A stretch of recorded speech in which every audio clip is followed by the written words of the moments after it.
President Biden is preparing to take the stage here in Chicago about an hour from now for a major speech on what the White House is calling Bidenomics. The president is expected to talk about the jobs created since he took office and also efforts to grow the economy.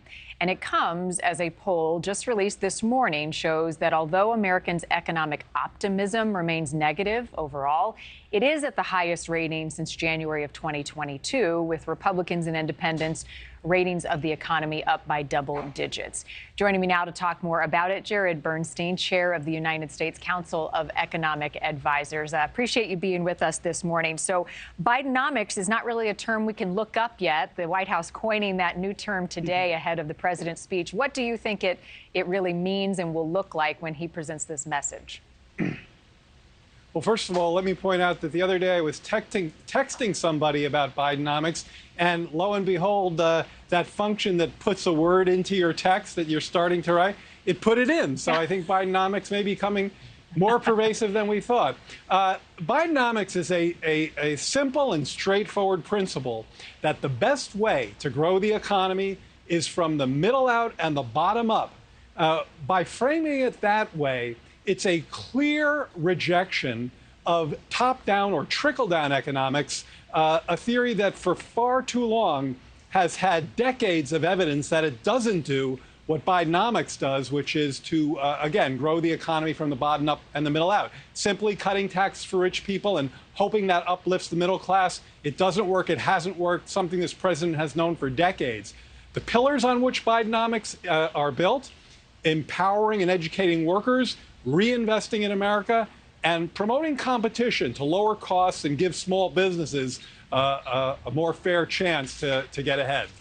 Does he have his work cut out for him, though, convincing people that this will work and that there is a light at the end of the tunnel? Right now, 33% of Americans approve of his leadership on the economy. He's sitting with a 43% approval rating. That is the highest he's seen since August. If you actually ask people about the components of Bidenomics specifically, you get poll numbers that are north of 70%, which in this partisan world is kind of unheard of. If you ask them about the Infrastructure Act, investing in highways, in bridges, in ports, in water systems. I mean, go to Flint, Michigan, and ask people how they feel about clean water, getting rid of lead pipes, something this president and vice president have pledged to do 100% to get all of the lead pipes out of America's towns and cities. If you ask people about the quality of their jobs right now, that's polling at the highest level in 36 years. So if you actually look at the components of Bidenomics, investing in America, empowering workers, and advancing more competition, which helps to lower costs, say in prescription drugs and insulin and clean energy, you get a very different set of numbers. And you've got to look at the timeline of all of this, Jared. How does the president talk himself out of comments he made in 2021, specifically calling higher inflation transitory, pandemic related, right, connecting this to COVID-19 as we get further and further away from the pandemic and people are living their normal lives, still paying a lot at the gas pump? Yeah, no, important question. Look, I think it is critical to recognize that inflation last summer, if we were talking a year ago, we'd be talking about an inflation rate that was north of 9%. That year-over-year inflation has fallen for 11 months in a row. Now, 4% inflation year-over-year is still too high. It remains a top priority, and we have more work to do.